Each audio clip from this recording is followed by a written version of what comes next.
Jared Goff stuff, because we could easily say, well, the 6 turnovers in 2 games, it kind of shows us a flash of what he was before he got to Detroit, a turnover-prone quarterback.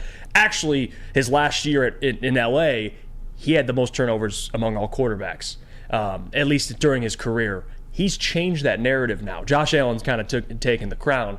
But for Jared Goff, though, he's given us a big enough sample size, Lucas and Sam and Brandon, that I'm not going to say he's a turnover-prone machine right now.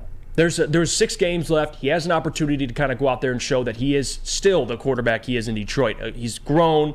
He doesn't have to turn the ball over. I get all that, because Jared's job is very simple. I'm not asking this man to throw for 350 yards, 2 TDs, 3 TDs, although he's done that at times.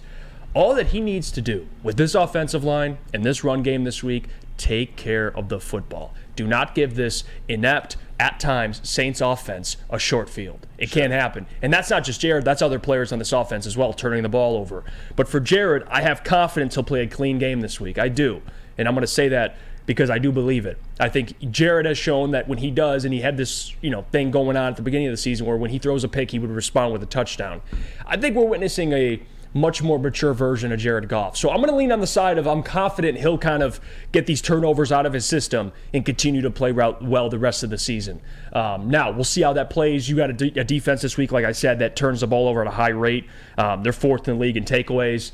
But again, I'm going to lean on the big sample size we have of Jared Goff so far, Sam, that he will not turn the ball over. He just can't happen. Well, that's the thing. When you look at the totality of Jared Goff's career, he had some flashes with the Rams, particularly the last couple of years when he wasn't as good and Todd Gurley was declining and then was off the team, where he did have a tendency to turn the football over, particularly with fumbles, but he had a pretty high interception rate as well. And that has kind of reared its ugly head in the last couple of games. I mean, 6 turnovers in the last 2 games, that is 100% unacceptable. And I think a lot of us have changed our mindset on him to some extent, and I think he would be the first to say, I got to do better with that, because it definitely cost them the game against the Packers, and it probably should have cost them a game against the Bears. The fact that Jared Goff has turned the ball over 6 times in the last 2 games, and the Lions managed to be 1-1 in that stretch, is actually a goddamn miracle at this point. So maybe the Lions will be able to right the ship. Jared Goff can go back to playing good, clean football, and the Lions can still have their excellent season where they finish 12-5, 13-4, win the division,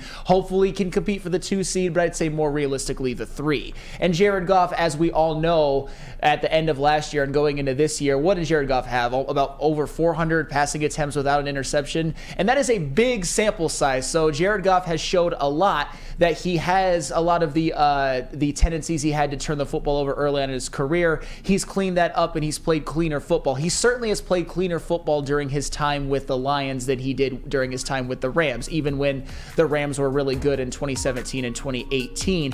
But the Saints do present a bit of a challenge, because I'm looking at it right now, and you mentioned it, Jeff, how the Saints have done a pretty good job of turning other teams over. And the New Orleans Saints this season have a +6 turnover differential. The Lions have a -5.